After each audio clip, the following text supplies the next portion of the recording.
Assalamualaikum warahmatullahi wabarakatuh. Senang kembali bertemu di Ato Alim Channel. Saya Abdul Halim, pengamat hukum dan sosial keagamaan di Indonesia. Sahabat sekalian, hari ini agak khusus ya, agak spesial pembahasan kita karena terkait dengan komik ya. Ini komik ini yang dahulu mungkin hampir semua kita mengenal tokoh komik atau judulnya itu adalah Superman. Nah, ada apa dengan komik Superman sekarang ini?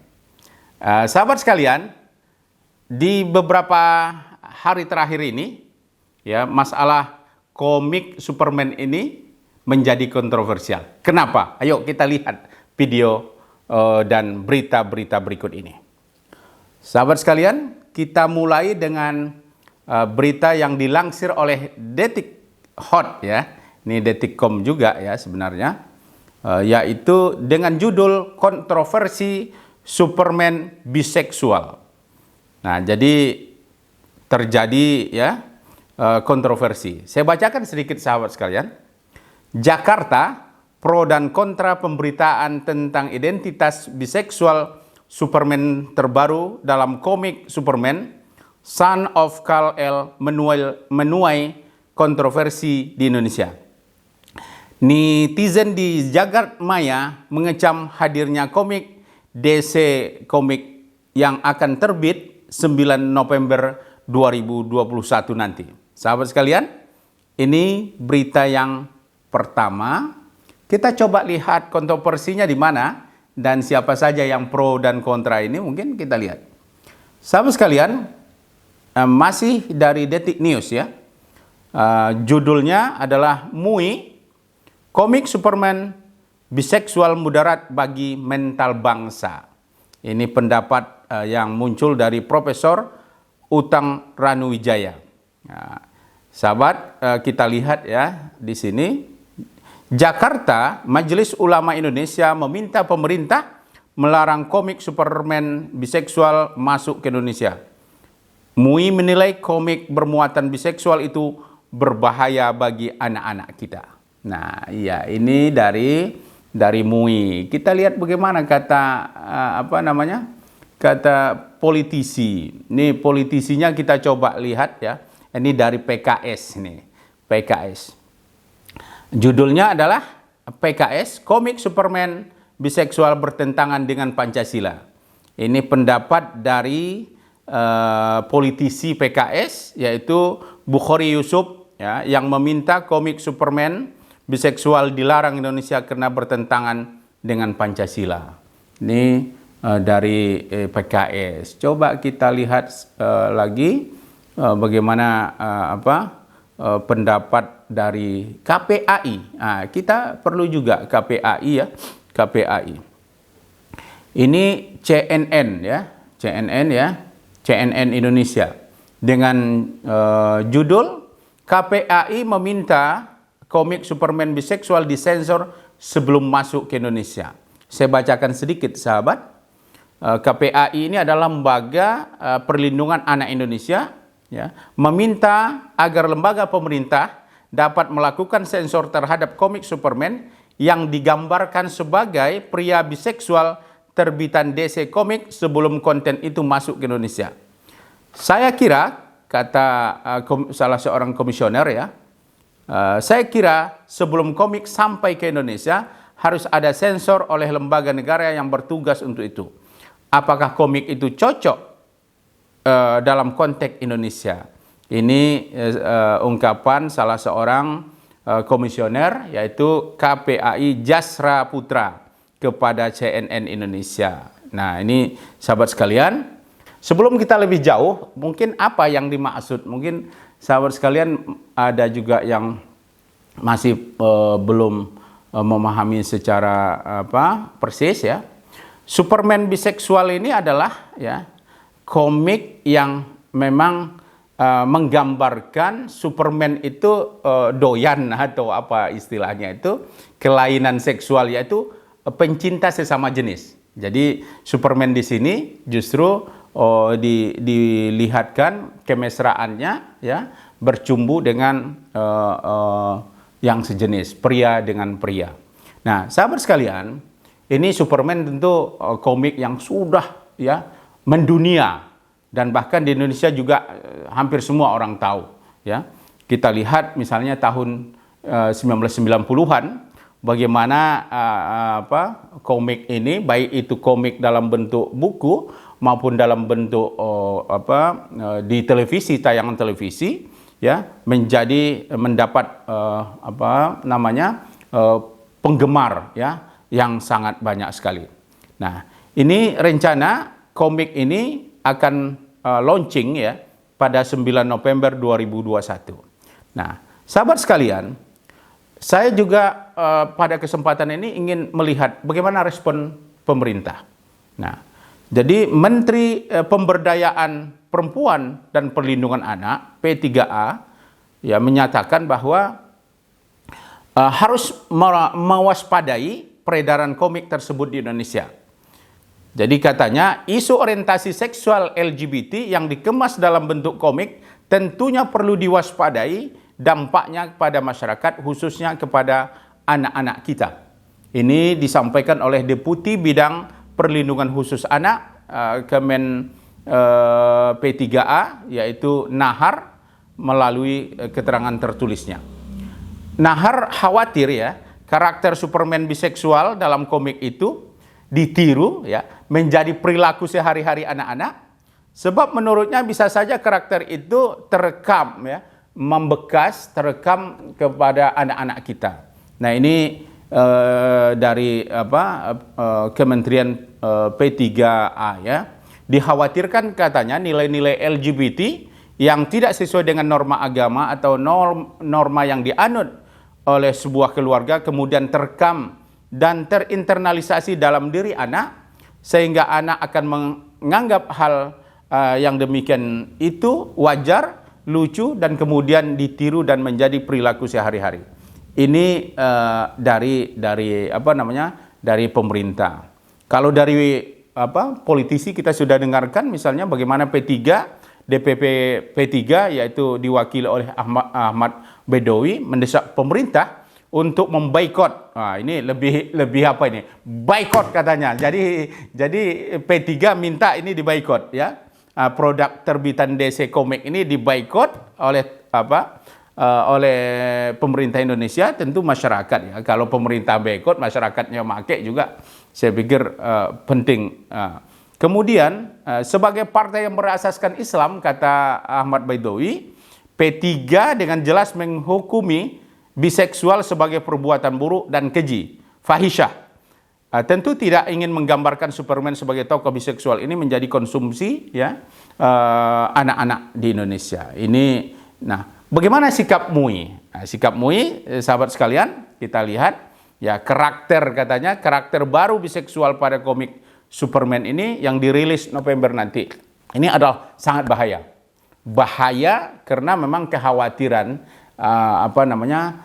mencederai mental ya, menganggap sesuatu yang dilakukan dalam komik itu, yang diperankan dalam komik itu akan mengganggu psikologi anak. Nah, sahabat sekalian, kalau kita lihat dari berbagai pertimbangan itu, maka kita ingat kembali bagaimana sebenarnya persoalan biseksual atau LGBT atau seks yang menyimpang ini jelas sebenarnya sudah diatur ya, terutama dalam konteks agama ya. Kita lihat misalnya bagaimana dahulu Majelis Ulama Indonesia telah mengeluarkan fatwa mengenai larangan LGBT. Hal ini tentu bisa kita lihat ya, misalnya di dalam fatwa MUI nomor 57 tahun 2014 tentang lesbian, gay, sodomi, dan pencabulan. Nah, ini adalah salah satu ikhtiar dari Majelis Ulama Indonesia ya, agar anak-anak kita, masyarakat kita tidak terpengaruh di dalam hal kaitan dengan penyimpangan seksual.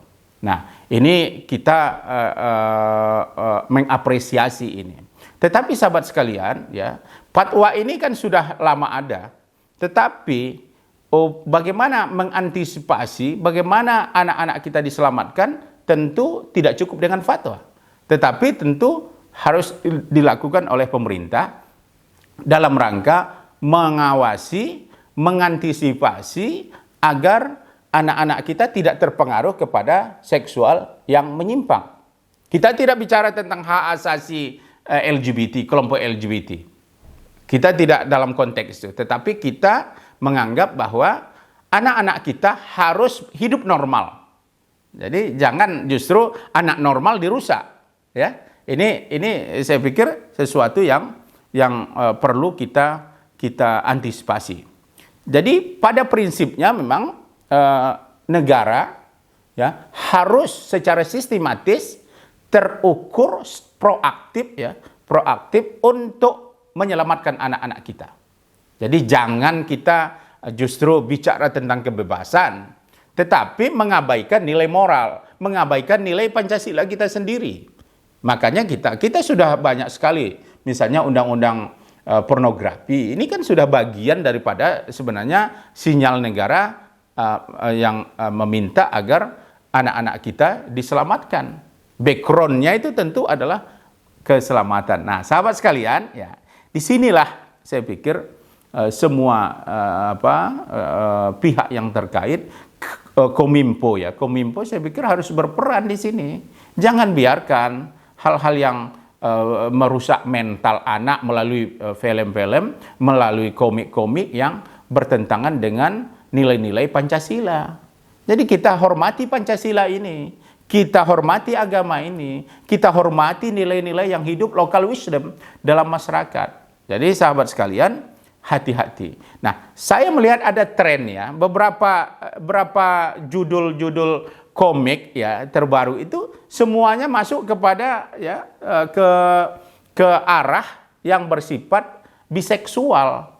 Nah, ini ada apa? Ini saya lihat ada gerakan global juga untuk merusak anak-anak, terutama negara-negara muslim, merusak anak-anak kita agar, ya, secara psikologis, secara mental mereka terganggu, kena candu oleh konten-konten yang tidak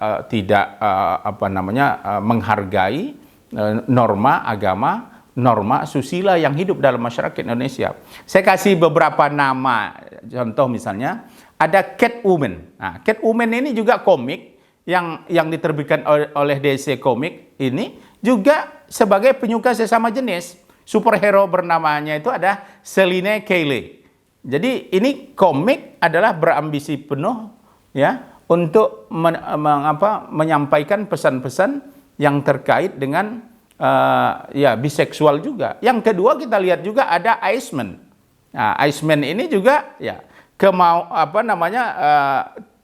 sama juga halnya itu adalah kepada orientasi gay. Jadi Iceman itu mengidentifikasi tokohnya di dalam cerita itu adalah sebagai gay. Kemudian juga Loki, misalnya Loki, ya, juga di sini. Jadi superhero Loki juga ternyata adalah seorang biseksual. Nah, ini saya pikir yang keempat, ya, kita lihat, nah, misalnya Valkyrie. Valkyrie ini adalah juga sedang menyatakan dirinya sebagai biseksual. Nah, jadi banyak sekali. Kemudian ada Korh. Ini juga jadi nama lainnya Hiraim, ya.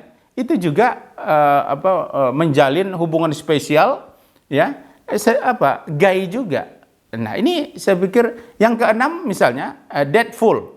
Dalam film Deadpool, Ryan Reynolds misalnya menceritakan bagaimana punya seorang istri yang setia dan bahagia, tetapi beda dalam komiknya, ya. Juga adanya tertarik dengan sesama jenis juga. Kemudian sahabat sekalian, ya, Okoye ini juga adalah, ya, produk komik juga yang berorientasi kepada persoalan-persoalan biseksual. Ini yang Okoye ini adalah lesbian ini. Jadi Okoye, ya, dalam persikomiknya terlihat sekali ya.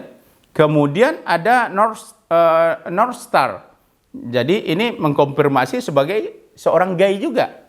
Jadi yang berikutnya ya itu Robin juga. Karakter di si Robin ini juga yang bersahabat dengan Batman ya. Ini juga seorang biseksual. Nah, yang terakhir Green Lantern. Ini juga adalah superhero Green Lantern ya. Diketahui sebagai karakternya juga tidak lepas daripada soal sebagai seorang biseksual.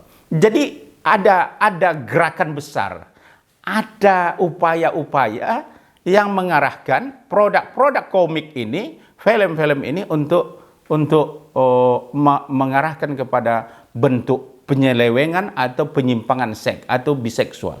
Oleh sebab itu, sahabat sekalian, dimanapun kita berada, lindungi anak kita, lindungi keluarga kita dari konten-konten seperti yang kita lihat dalam Superman biseksual ini. Tidak perlu ditonton, saya pikir, untuk hal-hal yang seperti ini atau dibaca. Tetapi negara, masyarakat, tokoh agama, dan dalam keluarga, kepala keluarga harus menjaga anak-anaknya dari hal-hal yang merusak mental spiritualnya. Demikian saja sahabat sekalian, semoga anak-anak kita menjadi anak hebat, anak yang bisa dibanggakan untuk Indonesia. Assalamualaikum warahmatullahi wabarakatuh.